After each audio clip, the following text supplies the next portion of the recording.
Welcome friends, फिर से स्वागत है आप सभी का हमारे यूट्यूब चैनल पर।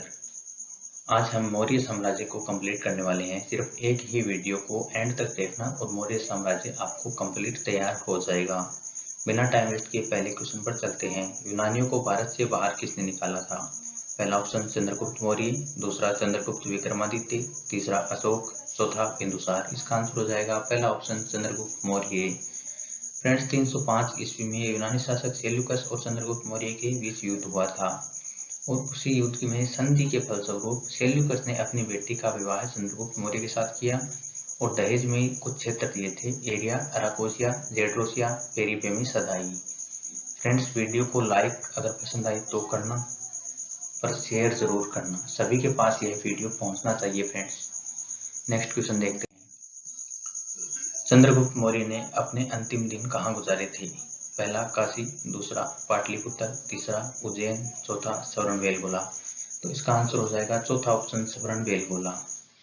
फ्रेंड्स, जैन लेखक हैं, उनके अनुसार चंद्रगुप्त मौर्य भद्रभाव के साथ श्रवणबेलगोला, जो मैसूर में है, वहां चले गए थे और उन्होंने जैन धर्म को अपनाया और सलेखना विधि द्वारा प्राण त्याग किए।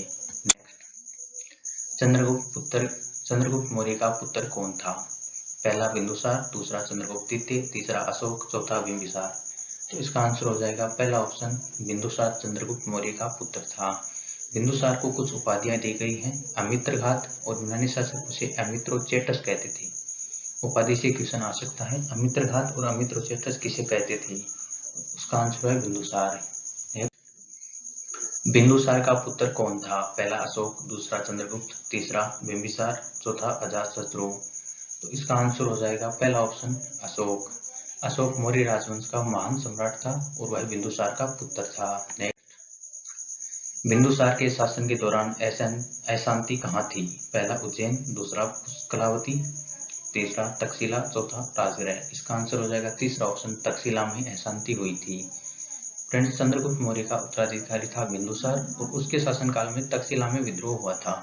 उस विद्रोह को दबाने के लिए बिंदुसार ने अशोक को कुमारमात्य बनाकर भेजा था। अशोक को किस नाम से? कुमारमात्य नाम से भेजा था और उसने वहां का विद्रोह दबाया और प्रजा का प्रेम जीता। नेक्स्ट, अशोक के प्रशासन नीति में भारी परिवर्तन किस घटना के बाद आया था? क्वेश्चन है, अशोक के प्रशासन नीति में भारी परिवर्तन किस घटना के बाद आया था? पहला तीसरी बौद्ध परिषद, दूसरा कलिंग युद्ध के बाद, तीसरा बौद्ध धर्म को अपनाना, चौथा मिशनरी को सिलोन भेजना। तो इसका आंसर हो जाएगा दूसरा ऑप्शन कलिंग युद्ध के बाद। फ्रेंड्स, अशोक ने प्रशासनिक नीति में कलिंग युद्ध के बाद अपने नीति परिवर्तन किया था और उसके बाद में उसने भेरी घोष की नीति को छोड़कर धम्म घोष की नीति को अपनाया था। धम्म का मतलब धर्म होता है फ्रेंड्स। भेरी घोष की नीति को छोड़कर धम्म घोष की नीति को कलिंग युद्ध के बाद अपनाया था। निम्न में से वह व्यक्ति कौन है जिसका नाम देवनाम प्रियदर्शी था? पहला मौर्य राजा अशोक, दूसरा चंद्रगुप्त मौर्य, तीसरा गौतम बुद्ध, चौथा भगवान महावीर। तो इसका आंसर हो जाएगा पहला ऑप्शन मौर्य राजा अशोक। फ्रेंड्स, मौर्य सम्राट अशोक के अभिलेखों में उसे देवनाम प्रियदर्शी और राजा की उपाधि दी गई है। फ्रेंड्स, मास्की और गुर्जरा और निट्टूर, इन तीन अभिलेखों में उसका नाम अशोक मिलता है और पुराणों में उसे अशोक वर्धन कहा गया है।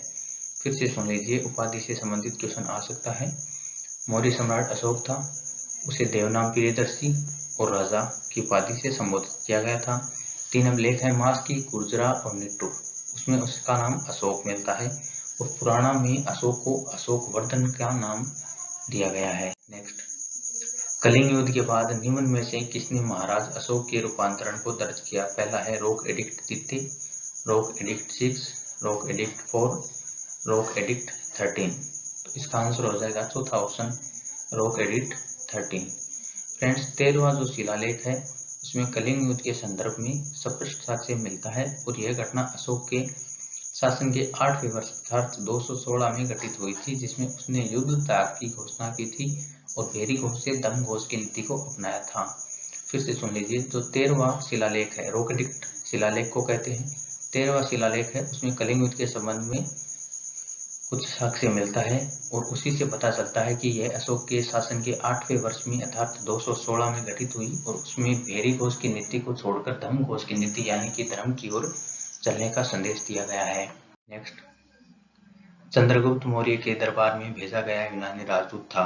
पहला है कौटिल्य, दूसरा सेल्यूकस निकेटर, तीसरा मेगास्थनीज, चौथा जस्टिन। इसका आंसर हो जाएगा तीसरा ऑप्शन मेगास्थनीज। फ्रेंड्स, राजदूतों से क्वेश्चन आ सकते हैं, तो इसके बारे में हम देखते हैं। मेगास्थनीज यूनानी शासक सेल्यूकस निकेटर का राजदूत था, जिसकी बेटी का विवाह चंद्रगुप्त मौर्य के साथ हुआ था। ये पहले क्वेश्चन में हमने देख लिया है, तो फिर से सुन लीजिए। मेगास्थनीज यूनानी शासक सेल्यूकस निकेटर का राजदूत था और उसकी पुस्तक का नाम इंडिका था, और उसने उस इंडिका पुस्तक में मौर्य साम्राज्य के बारे में बताया है। मेगास्थनीज चंद्रगुप्त मौर्य के दरबार में आया था, सेल्यूकस निकेटर का राजदूत था और पुस्तक इंडिका लिखी और उसमें मौर्य साम्राज्य के बारे में बताया है। नेक्स्ट, निम्न में से किसने और कब पहली बार अशोक के शिलालेखों का अर्थ स्पष्ट किया? पहला है 1810 में हैरी स्मिथ, दूसरा 1787 में जॉन टावर, तीसरा 1825 में चार्ल्स मेटकॉफ, चौथा 1837 में जेम्स प्रिसेप। तो इसका आंसर हो जाएगा चौथा ऑप्शन, जेम्स प्रिसेप ने 1837 में अशोक के शिलालेखों का अर्थ स्पष्ट किया था। फ्रेंड्स, 1837 ईस्वी में जेम्स प्रिसेप नामक विद्वान ने अशोक के शिलालेखों को पढ़ा था, और जबकि सबसे पहले 1750 ईस्वी में टिप एंड थेलर, नाम याद रखना, 1750 टिप एंड थेलर मोहते द्वारा उसका अभिलेख खोजा गया था। इस अभिलेख का नाम दिल्ली मेरठ अभिलेख था। फ्रेंड्स, थैंक्स फॉर वाचिंग, और वीडियो अगर पसंद आए तो लाइक करना, चैनल को सब्सक्राइब करना, क्योंकि मैं कल भी ऐसा ही वीडियो डालूंगा और लगभग हम कंप्लीट सिलेबस इसी तरह रिवाइज कर लेंगे। फ्रेंड्स, वीडियो को शेयर जरूर करना, बहुत कम लोगों तक वीडियो पहुंचाता है यूट्यूब, तो आप प्लीज शेयर करना चैनल को।